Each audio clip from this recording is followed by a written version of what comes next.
Want to start, Sue? Yeah. Good evening, everyone. I'm Sue Parsons, and it's my pleasure to welcome you here this evening. Before I formally introduce my colleagues with me this evening, just a couple of housekeeping. We will put a few times through the evening in the chat a link, and if you fill it in after the session, later this week, we will send you a certificate of participation. And I know for some of you, you want that for your classes, etc. Also, I have a note here that we will be taking questions, but we're going to save those to the end. So if you can kind of hold on to those questions until we get to them at the end. I sincerely thank you for joining us this evening. I have the pleasure of being your facilitator. Before we go any further, though, we're going to ask you, boy, that chat, this is awesome. That participant list getting long. If you can just share with us, and it's not going. There you go. If you can just share with us in the chat box the following. If you just tell us your name, if you can. If you're teaching, where you're teaching, or what you plan on teaching. Okay.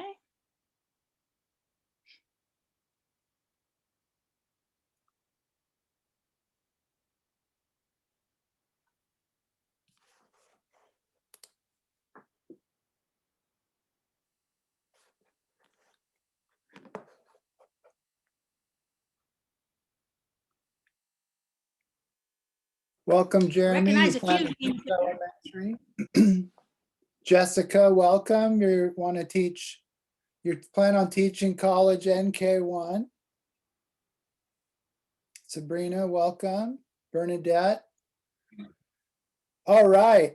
Amy Fernandez wants to teach college chemistry. You rock. That's fantastic. Carla, middle school. Elizabeth, elementary. Eric Johnson, nice to meet you. Paraeducator. Daniela, preschool. Got wide range here tonight, Sue. Beatrice, Awesome. a little bit of everything. All right. The one-room schoolhouse. Literally, huh?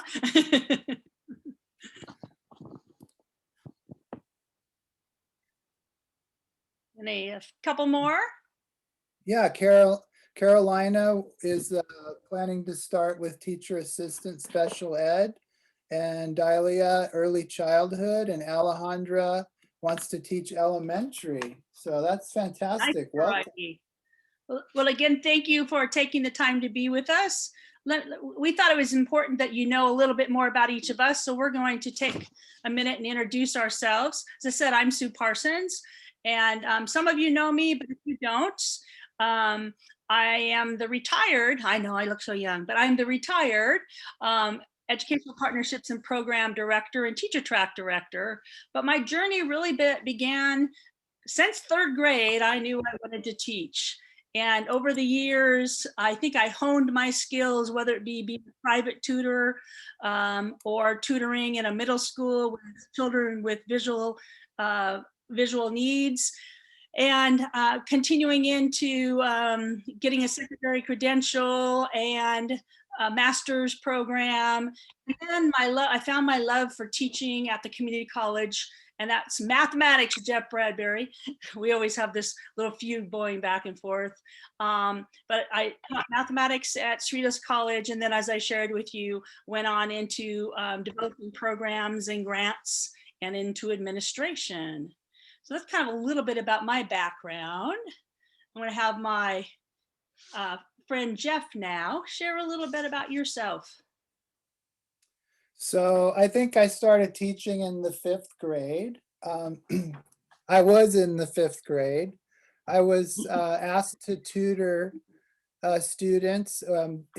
When I was in the 5th grade, it was 1975. And so a lot of Vietnamese immigrants were coming to the US, and I was paired up with another fifth grader who did not speak any English. So I taught him how to play basketball, and we had a great friendship. And that kind of started my love for teaching. I taught high school chemistry at Warren High School in Downey for 11 years. And then since about 1999, I've been at Cerritos College teaching chemistry, but it's also given me the opportunity to teach incoming teachers and teach teachers how to teach science at the K to 12 level. And so that's one thing we want to talk about tonight, but I love teaching. And so Wendy is now a very experienced teacher, and she's going to talk about herself. Hi, my name is Wendy Torro, and I'm over at ABC Unified School District. So I currently work at Artesia High School. I'm with the science department. I'm currently teaching biology, chemistry, and medical chemistry honors. I've taught at middle schools before too. Great experience over at Fetty Middle School and Whitney Middle School, where I taught a STEM it was kind of like a STEM program over the summer.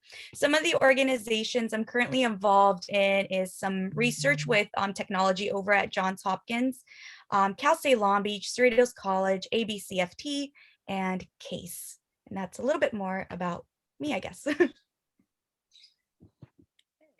you, Wendy. So I think what we didn't tell you is, Jeff and I have worked over the years on many programs and partnerships and grants and teaching, and you're going to hear some of that come out tonight. And you're also going to hear how Jeff and Wendy met. And so it's kind of this interchange between student, professor, friends, and a lot of that's going to come out tonight. So you can see how the impact of mentor relationships have really formed both of us as teachers, but also I think in our personal lives too. I'm going to share. Sorry, there you are, Jeff. I did introduce you, not just Wendy. How's that? I found this quote, and I thought it was pretty provocative. Mentoring is both a learning process and a teaching process. The mentor-mentee relationship is one of mutual benefits. And I know research evidence really suggests that mentoring increases academic status, GPA, course completion. Levels of students were higher than those enrolled in even a counseling and guidance class, which is higher comparable to students not having a mentor or enrolled in a counseling guidance class. So there is an academic benefit also of being involved with mentors. But I think what we also wanted to do is share with you a little personal about people have been mentors to us. And of course, Wendy and Jeff will share more in depth.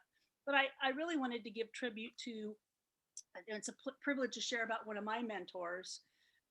When I was in graduate school, finishing my secondary credential and mathematics master's, I was among a group of 6 graduate students who was asked to teach freshman math classes. During the intense learning experience, one of my professors, Ruth Affleck, put a note in our mailboxes, and it was the old-fashioned kind of mailboxes. There wasn't computers barely yet, okay? And she said, I have some materials and some activities that I'm more than happy to share if anyone wants them. Well, I jumped all over the opportunity because I had like 1 or 2 books on my shelf and 0 activities.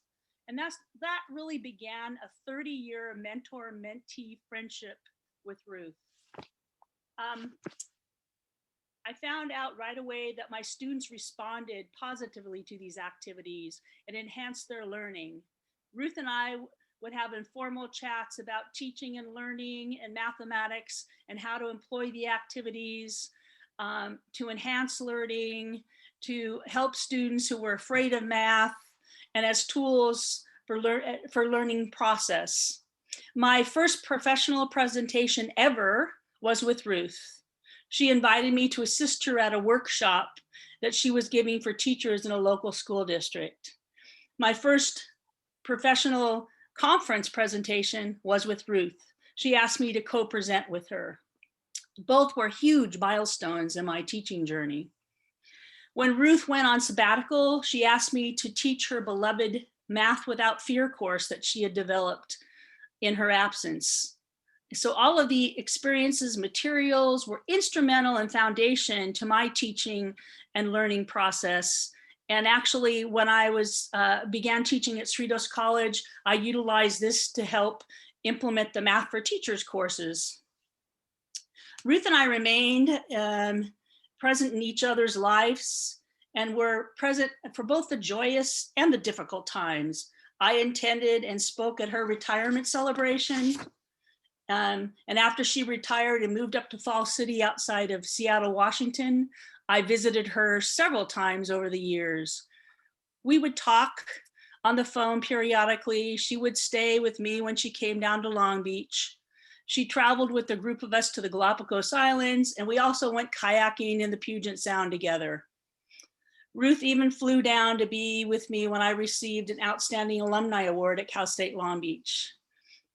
And I flew up there to be with her when she was in the hospital and rode home with her in the ambulance when she came home the last few days of her life. So my mentor, my friend Ruth, truly impacted my life. Thank you for letting me share. And I am going to back up. Before we do that, I'm going to turn it over to Wendy, or just, excuse me, Jeff. If you want to share a few, I'm going to backtrack. Wendy, how about if you share the mentor relationship that you have with Jeff, and how was it initiated? Who initiated it? So I was attending Cerritos College, and I was an undergrad there pursuing biology, right? So I ended up having Professor Bradbury as my chemistry teacher. And so I'd go and visit him during office hours. And then the more I got to spend time with, Professor Bradbury or Jeff, the more I felt like this was someone that would potentially be able to guide me in the path that I want to take. And I want to be a teacher. I want to be a science teacher, right? So I shared that with him. He shared his experience being a teacher, and after that, he was very supportive, and he understood basically the education field. He had been teaching for years before even becoming a professor himself. So I felt like this was someone that matched what I wanted to do in my career field. So we met at Cerritos College, and I actually joined, I think it was Teacher TRAC, because he did mention there was a program called Teacher TRAC at the time at Cerritos College. I think the name changed as of now, but that's where I met Sue as well. And I had a lot of support at Cerritos College. And that's where I met Sue. That's where I met Bradbury. And even after I transferred out of Cerritos College and headed out to Cal State Long Beach, I kept in communication with Bradbury. And till this day, he's still my mentor. He's still my number one that I go to when I need advice at work, when I need advice with school, when I need advice to what steps should I take to further, my career. And so that's pretty much a little bit about how we met. I don't know if Bradbury would like to elaborate a little bit more or add something I may have missed. And I love how you call him Bradbury. I think that's very endearing. It has, I just cannot call him Jeff. I just can't call him Jeff. Even emails after all these years, I just say Bradbury, Professor Bradbury. I can't break that habit.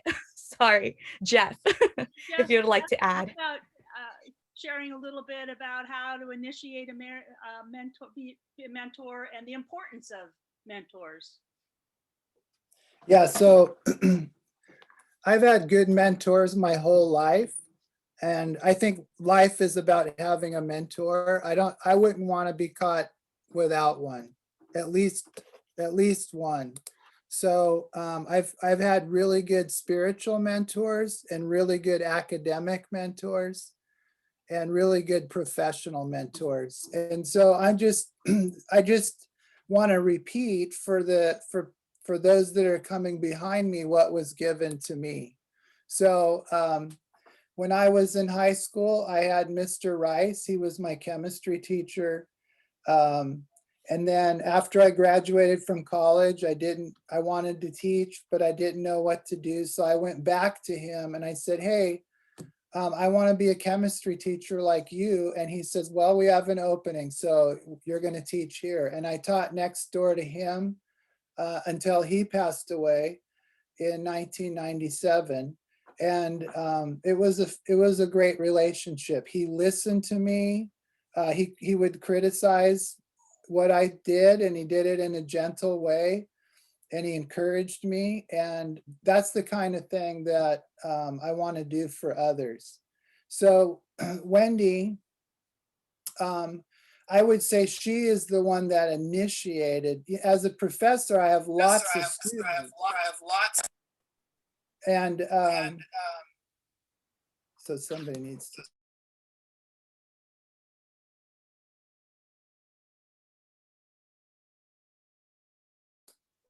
I got muted. Okay.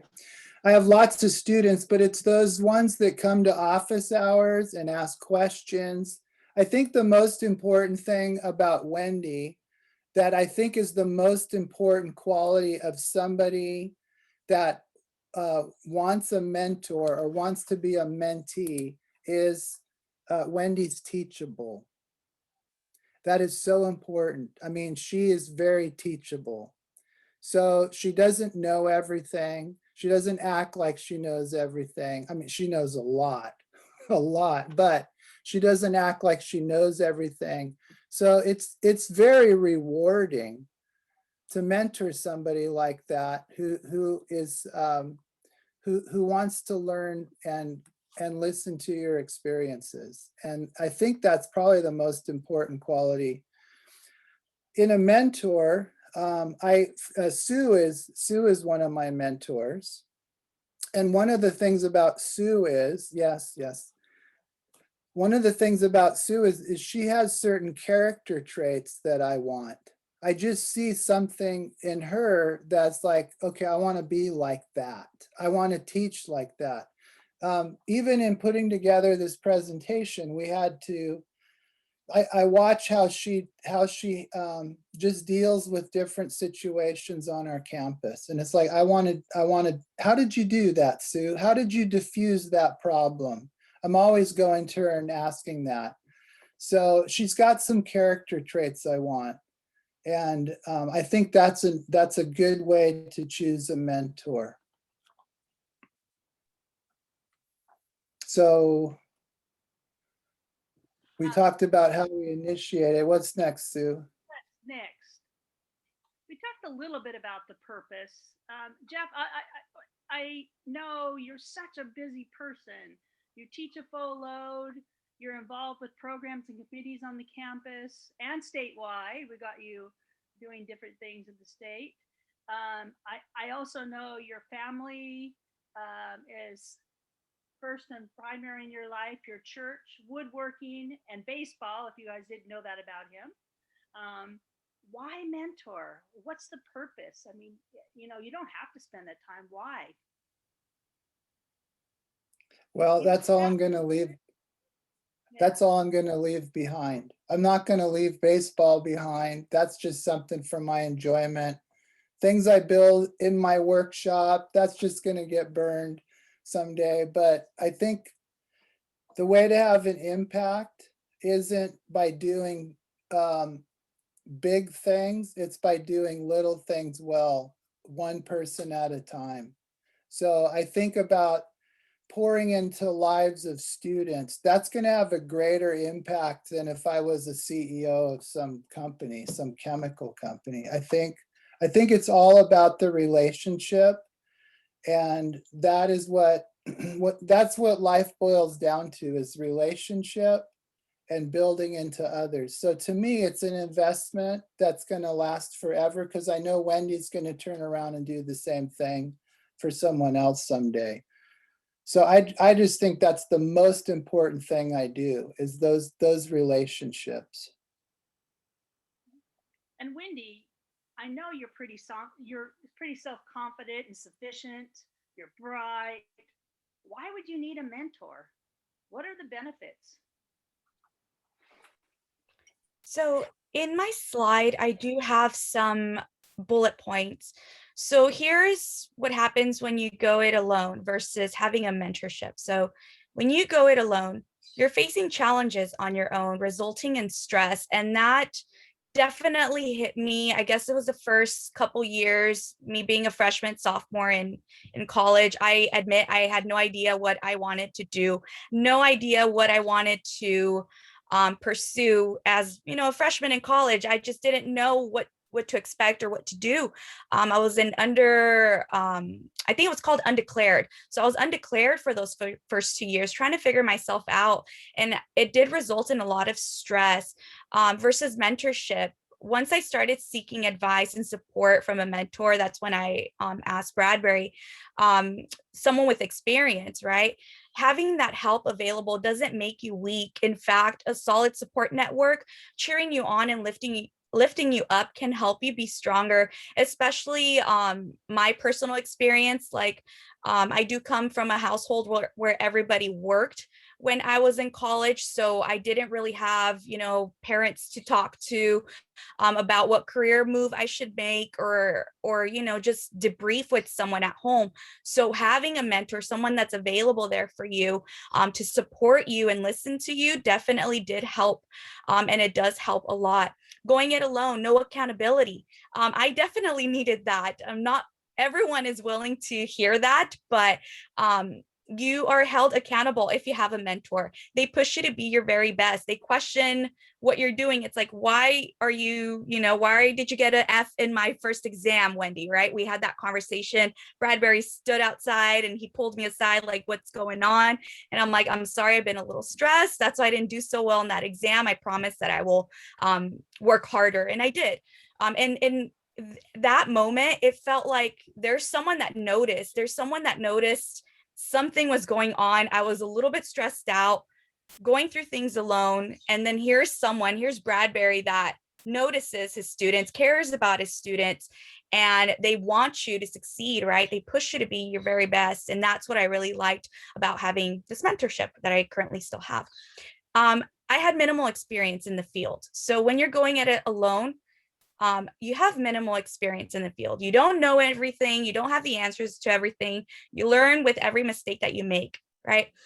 My first year teaching, I had a lot of things that came up, like how to get along with other colleagues, how to handle stressful situations when you have to get things done by a certain deadline, right? What happens when parents are unhappy because their child isn't doing that well in your class, right? Having someone there with experience can help shape your path towards a successful career. Hearing Bradbury's personal experiences when he was a teacher and telling me that's nothing, you're fine, don't worry about it, you're stressing out too much with that. It definitely does help. Minimal knowledge, same thing. I don't know everything, especially when I first started teaching. I didn't have the answers to everything. So having someone that is there for you to share their experiences, you can learn from that, and that helps a lot. Minimal opportunities for personal growth, development, and social and economic opportunity. So when you're going through it alone, you don't have that many opportunities to, network or talk to people. Someone that can help you grow personally. So it helps to lean on mentors who help you and generally want to see you excel. Leave behind the ones who try to convince you your goals aren't worthy or attainable. So I do have a experience here, personal experience. When I transferred over to Cal State Long Beach, you do get assigned advisors and mentors, right? The one that I was assigned to, I honestly did not click with this person. And I feel like it's because they didn't really know me. And, having gone from a small campus, Cerritos College, to like a bigger campus like Cal State Long Beach, there wasn't enough time to build that relationship, to get to see, you know, your advisor during office hours, because at times they're busy, right? They're teaching, they're doing research on the side and so forth. So I didn't really get the best advice that I wanted from that advisor, and I left that advisor behind. I was actually crying after seeking support hours with this advisor. I just felt like he wasn't really understanding my personal goals. And I went to Bradbury and I told him about the situation. He was just in disbelief. So when I say leave behind the ones who try to convince you your goals aren't worthy or attainable, it just means to not give up. Just find someone that matches your goals, someone that matches what you want to achieve, and they're going to help you get there. So don't be discouraged, is what I would say. If you have someone that tells you you're not going to be able to achieve those goals, just, you know, say thank you for, you know, your opinion, or, you know, what you're telling me right now. Thank you for your advice. And then just seek someone that will support you. So yeah, that's pretty much it with going alone versus a mentorship. It helps you stay grounded. It helps you have someone back you up. It helps you hear a mentor's experience, them having gone through the same situation you do, so you can learn from that, and then lean on the mentors that are genuinely going to want to help you and see you succeed. Thank you. We've touched upon it a little bit, but I want to drill down a little deeper on the impact of having a mentor, being a mentor. And I reflect back. Both Jeff, you've said you consider me a mentor, and I really think of the reciprocal. The quote that I had said before, that it's a learning and a teaching process, and I think the impact. You pushed me on the campus by your questions and can we do this? Is this possible?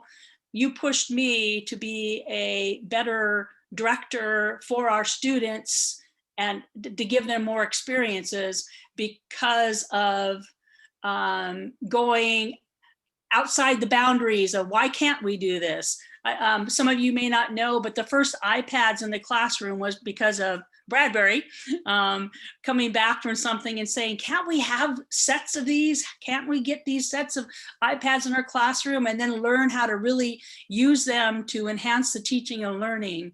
So I think it was really profound the way that you kept questioning and pushing me so that we could do better for our students. And I think of my own mentor, I think I pushed her sometimes and she pushed back, right?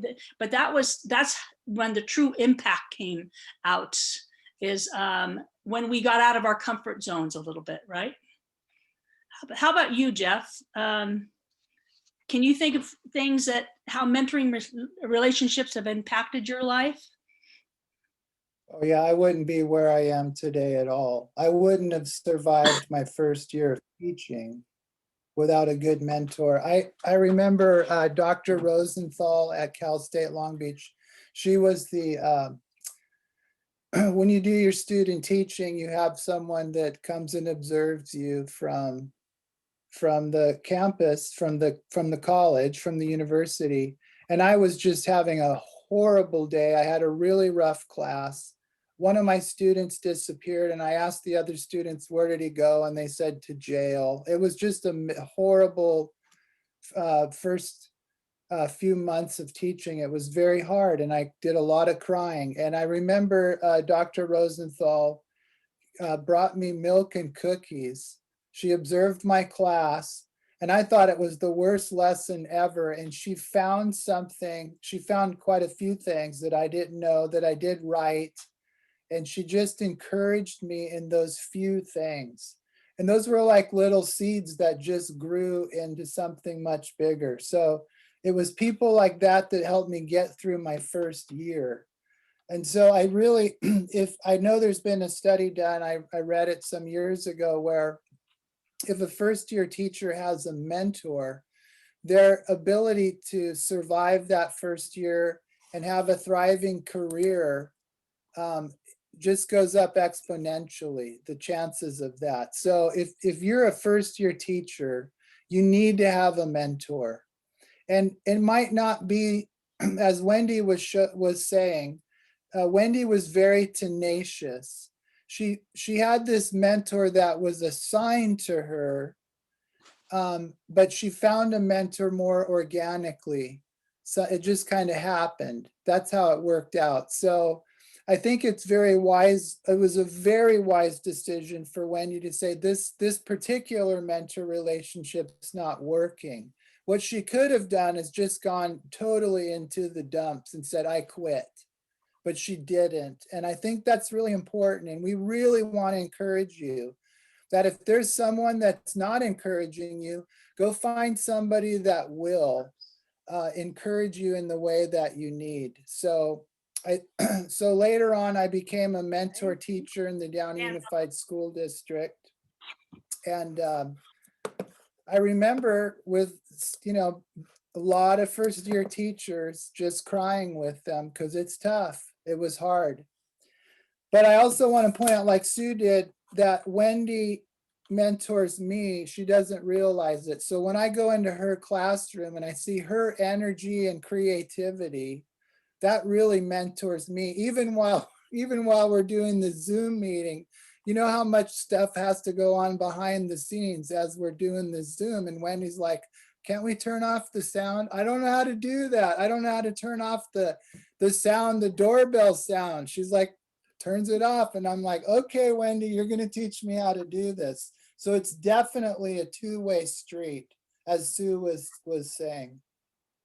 So it sounds like, Jeff, you mentioned you both, and Wendy too, you've had mentors that were assigned and matched, and you also have organically sought out a mentor. And I think I have done the same. I've been a mentor, and we were matched and had some phenomenal experiences. And as you've said, Jeff, a lot of reciprocal learning from one another. And then I've had some mentors, as I mentioned and shared with you about Ruth, my Ruth, that was more organic. We just kind of found each other. Wendy, can you share a little bit how mentoring relationships have impacted your life? And I'm gonna. So what's the impact of a mentor relationship? Let me just share my overall, I guess, career path. There you go, right there. So I don't think I would have been able to achieve all of that by myself. Even as I'm saying this and looking at it with you guys, I just can't believe I've done it all. If it wasn't for Bradbury's support throughout all these years, every time I apply to, let's say I apply to Johns Hopkins University, that was my next step. I want to get a master's degree, right? Started off at Cerritos College, slowly worked my way up to what I want to achieve, which is a PhD. Started off at Cerritos College, got my AA Natural Sciences, then transferred to Cal State Long Beach with and then got a bachelor's in general biology. I still kept in touch with Bradbury.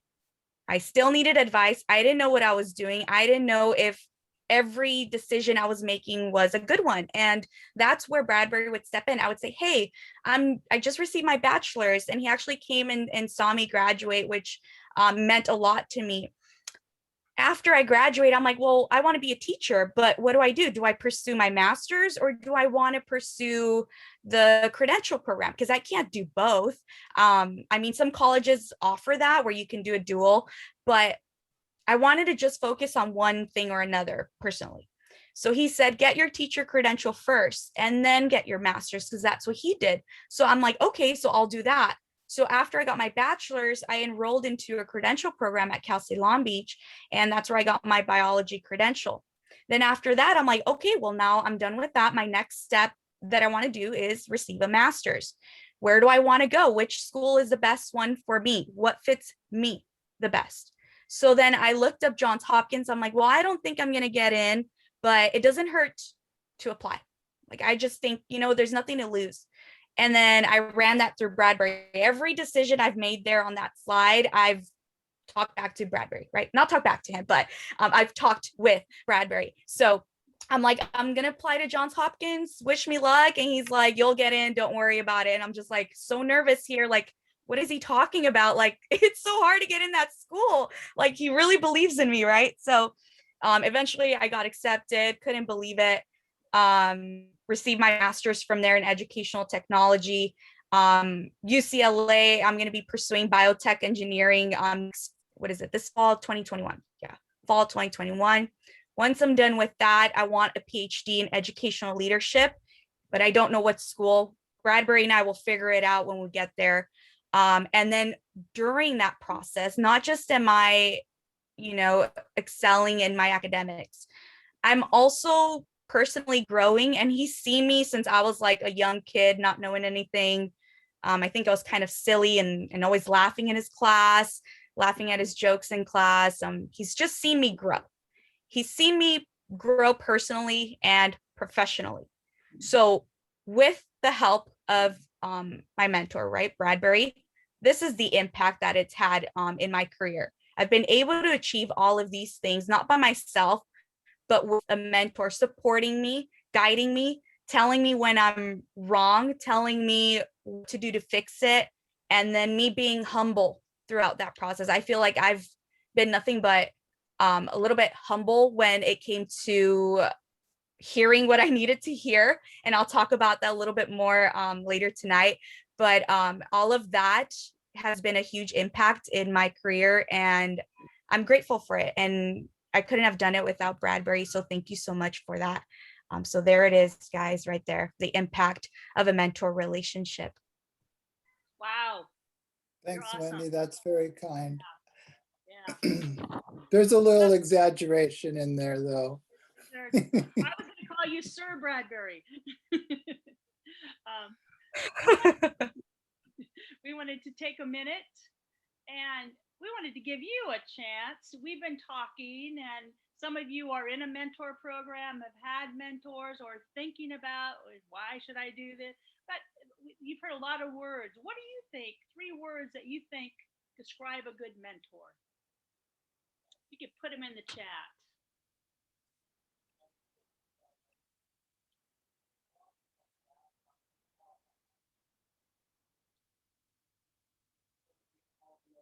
And any words?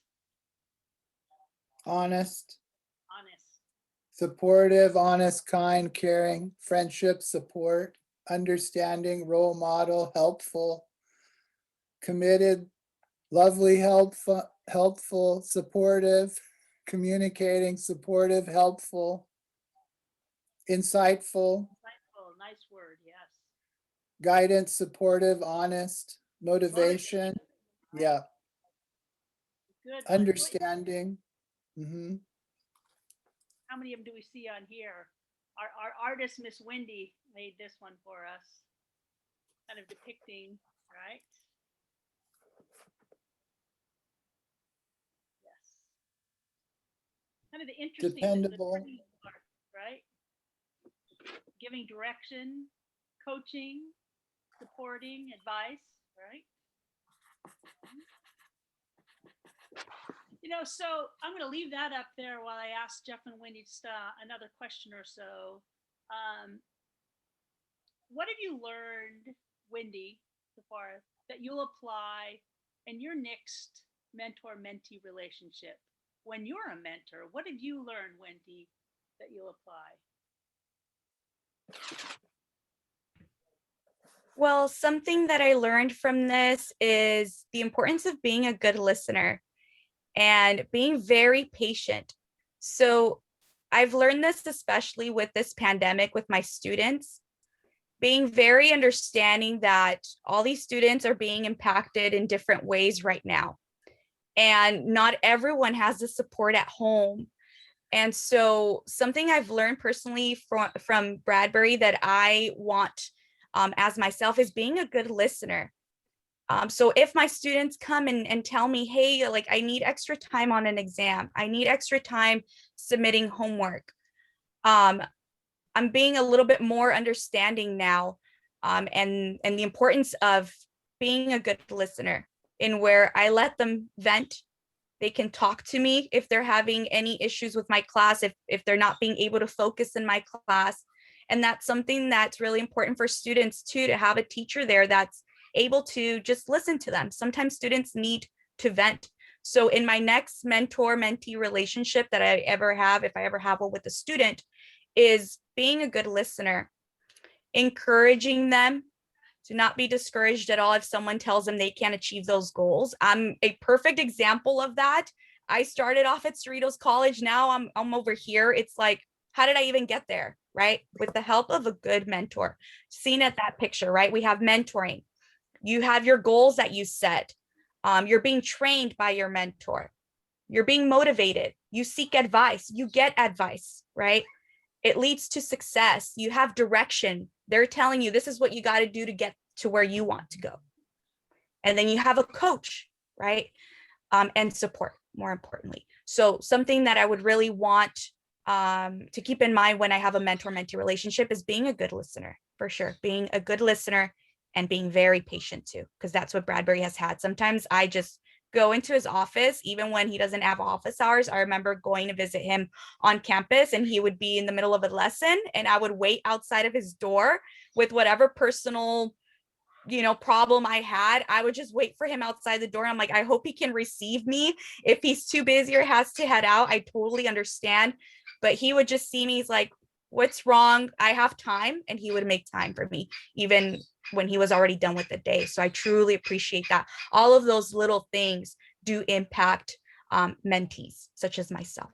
So giving that gift of time in a positive way. And listening are two things. They're not expensive. They're personally something that we can give the gift of to people, right? And Jeff, what would you add to that? Something that you've learned that you'll apply to your next mentor-mentee relationship? Well, I think availability, just being available is very important. I kind of want to just, what does this mentor-mentee relationship look like? I thought I would share that briefly.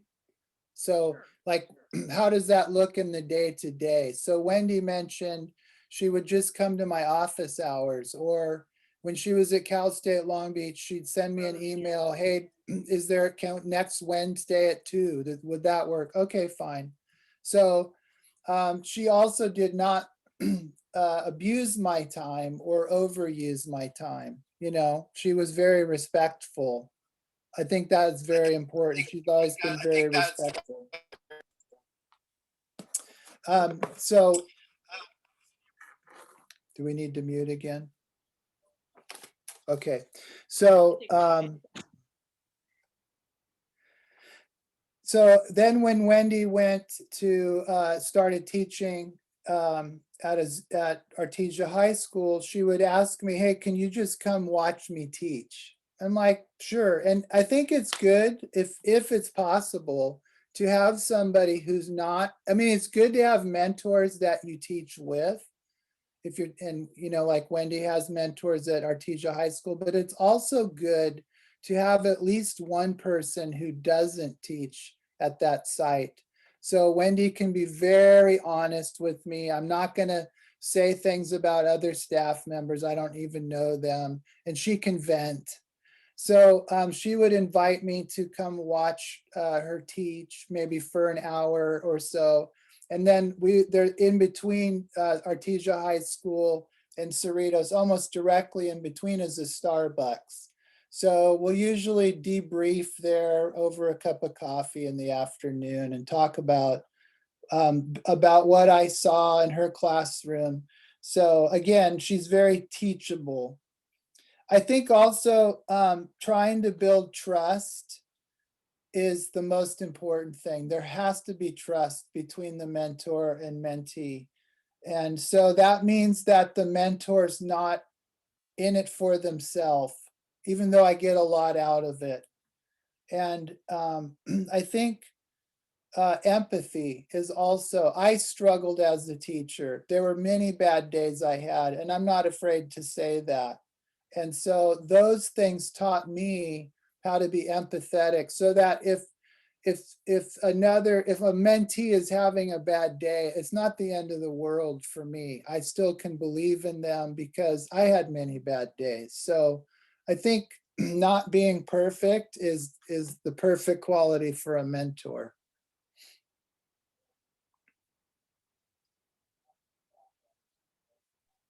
You've shared so many things that target responses. I think being vulnerable, but you have to have the trust to be vulnerable, right? Because it's not really an evaluative. You're not being evaluated like you would, but you're getting feedback. And to be able to take that, you have to have that trust. But again, that's when you grow, the mentor grows and the mentee grows. I think that's some good things to think about, that people aren't just, they're not judging you, they're trying to help you grow, that growth, right? So that, Yeah, as Wendy shared, wow, John Hopkins, huh? UCLA. We'll talk, Wendy, about educational leadership doctoral programs. I think some too. At this time, I know a few of you have put some questions in the chat, and but we would like to open up the floor to questions and answers. And Jeff and Wendy, did you want to do that in the chat, or do you want people to unmute? What do you think? What should we give a try? Let's try the I give chat. students. Pardon me? Let's try. Yeah, I give students options. So you feel comfortable putting it in the chat, do that. You feel comfortable unmuting yourself, you're more than welcome to do that. So I give students options. The chat is located at the bottom of your screen. Yeah, if you click on chat, that's the chat box in case you guys missed it.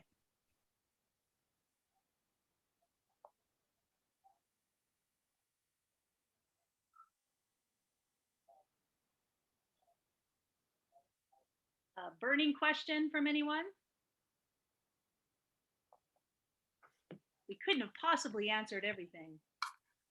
There we go. Here comes some.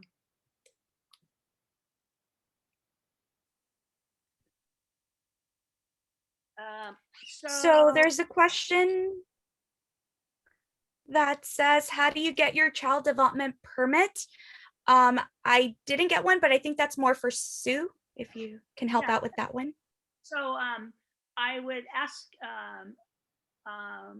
the person, Yun, to, if you want to contact the Teacher TRAC Center or the Child Development Department, they would be more than happy. That's a whole permit process, and it depends on what type. So that one, if you want to, I can put the Teacher TRAC address in, and you can, let me put that into the chat. That will help you out there, okay? Let me do that. Go ahead. The next one. One chat located, wait a minute. Do I need a mentor once I start teaching, or do you have to have a mentor when you teach? Well, what do you say to that, Wendy? So Margarita, I would say to get a mentor as an undergrad who will guide you towards your goal and know you as of now. Building that trust and relationship takes time.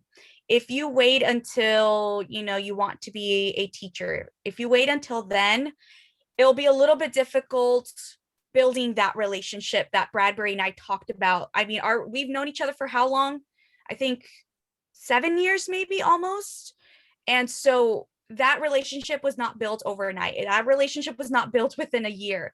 It takes time to get to know and trust the mentor that you're choosing. So I hope that helped a little bit. Okay, yes, you're welcome. And then that leads back to someone asked a question about who can be my mentor. I actually have a slide right after the Q&A on who can be your mentor, but Margarita, yes, a principal can be your mentor, a teacher can be a mentor, a boss, a friend, and I'll touch base with that one in just a moment. I think it's a good question. Someone asked, how do you get along naturally? Yeah, Dalia, my first generation student, and it's one of my challenges as a student. While mentors, mentees, oftentimes, I know my mentor, because I had some financial challenges, helped connect me like with financial aid, helped connect me. I had to get a student loan because my father had a heart attack, et cetera, without going into that. And so I think your mentors can help you. I would, if that's not directly your question about being a first generation student, there is a lot of help on campuses, and I would go to your financial aid office and also your, oh, what was Steve Richardson the director of? Come on, Jeff, help me there. Foundation. Your foundation office, they also give scholarships. So financial aid and your foundation office. Another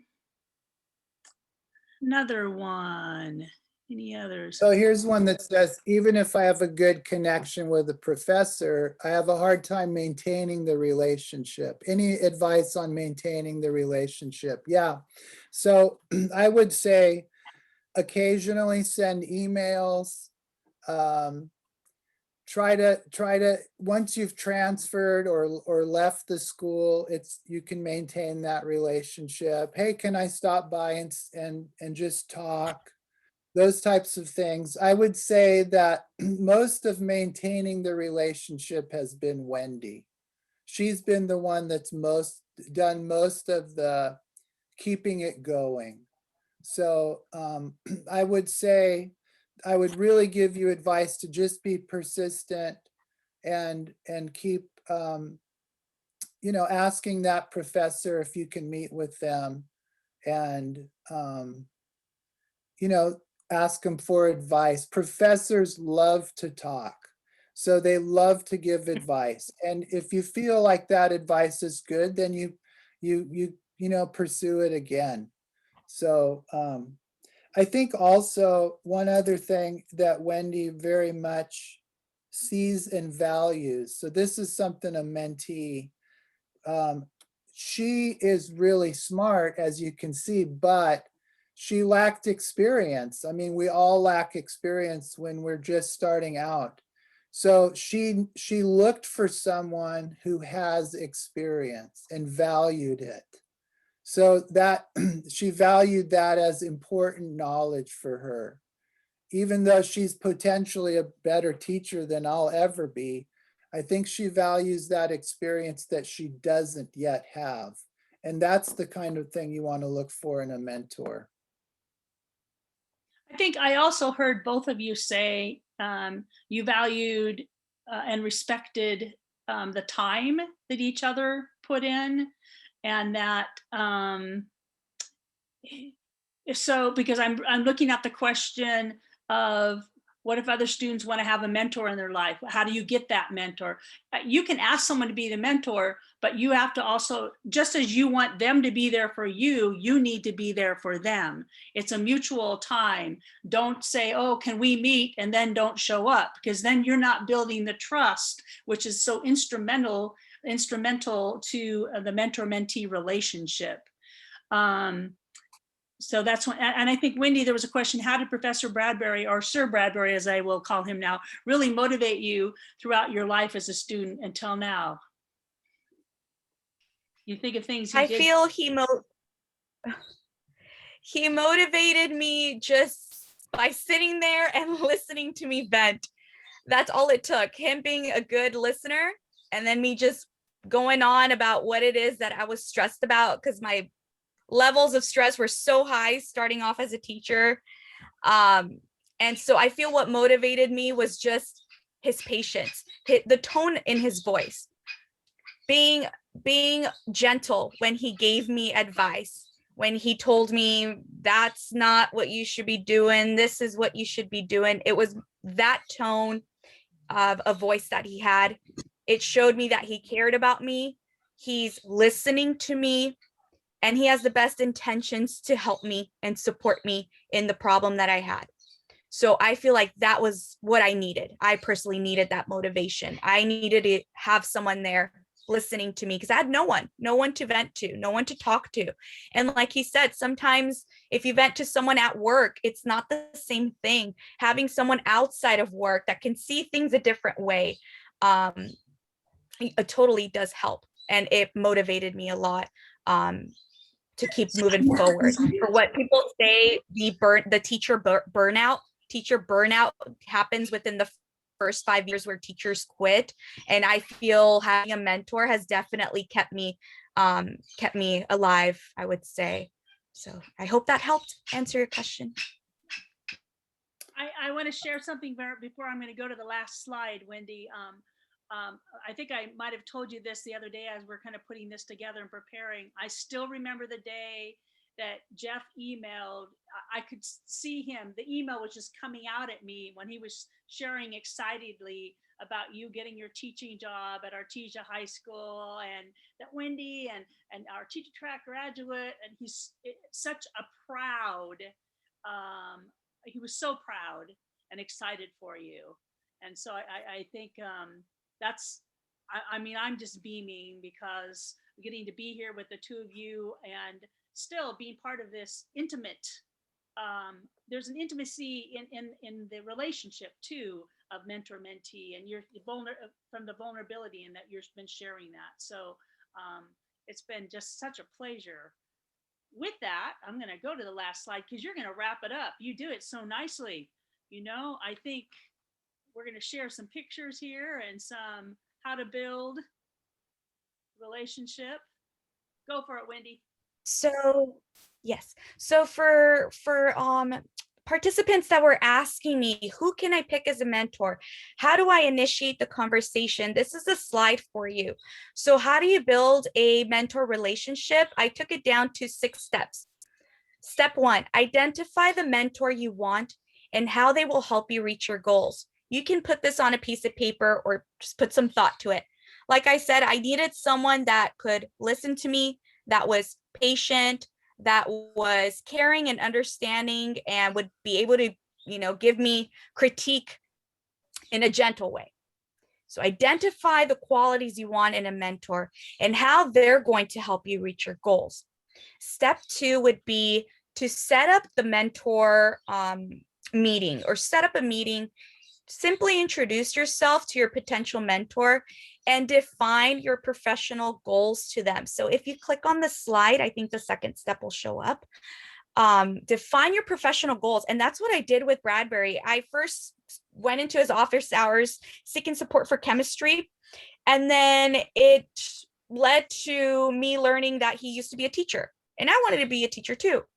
And then eventually I set up a meeting, introduced myself professionally, and I said, you know, my name is Wendy and I want to go to Cal State Long Beach.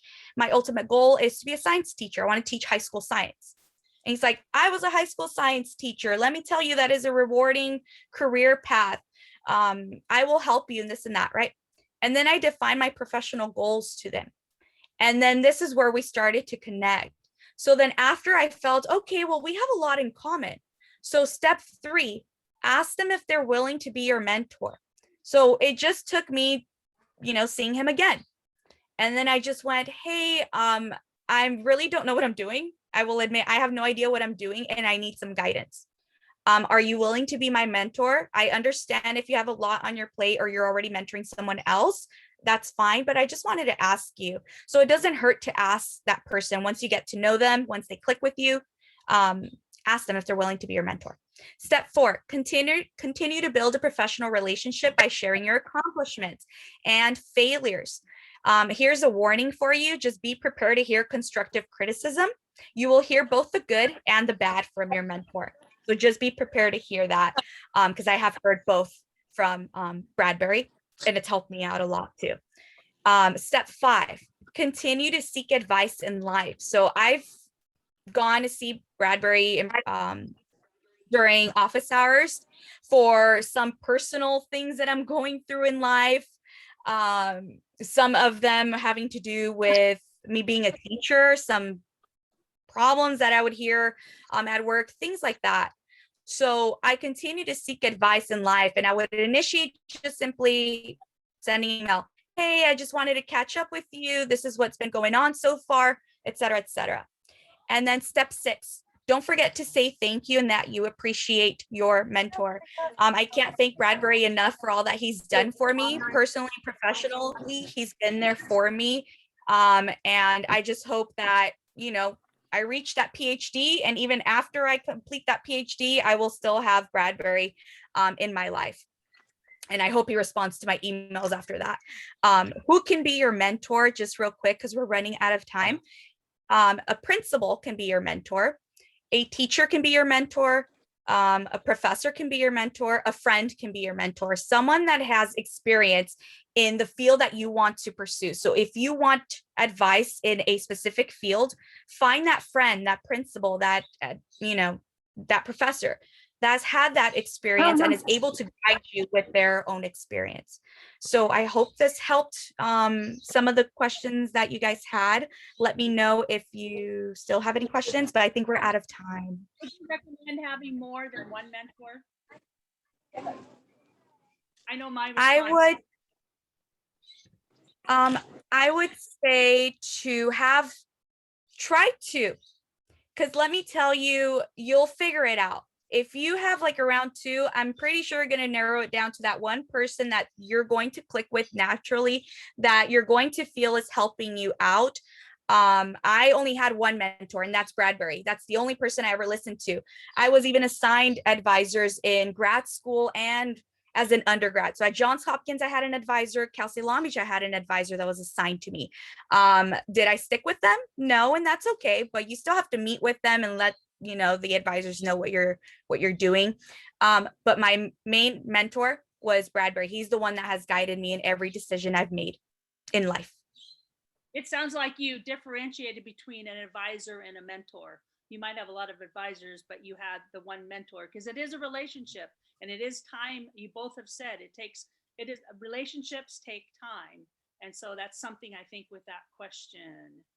I know we're out of time. I'm sorry we didn't get to all the questions, but I hope we gave everyone some food for thought. And as Wendy always said, we need to say thank you. And we want to thank you for sharing time with us this evening. Jeff, any other final words of wisdom? Sir Bradbury? Yes, just be patient. It takes time. And sometimes mentoring just happens. And one of the most significant mentors in my life, I met with him maybe 2 or 3 times. I still see him once a year and say, hey, you remember that time you took me to breakfast? So it's not something that can be forced or rushed. Just, it's all about the relationship and the trust and the care. So just take your time and you'll be fine. Thank you, Jeff. And Wendy, can you put one more time in the chat for those that would like us to send a certification participation? If you'll fill that out, it'll be forthcoming in a few days. The session is recorded. It will go to the LA Teach archives, and I think eventually be put on YouTube so you can listen to it again if you want to reflect back on it. I sincerely want to thank all of you for being here, and especially Wendy and Jeff. Again, it was an honor and a pleasure to spend this evening and this time and hear about your journey and your mentor journey. Thank you so much, everyone. Thanks, Have Sue. a great evening. Thanks, Wendy. Thank you. You're welcome. Thank you. Thank you.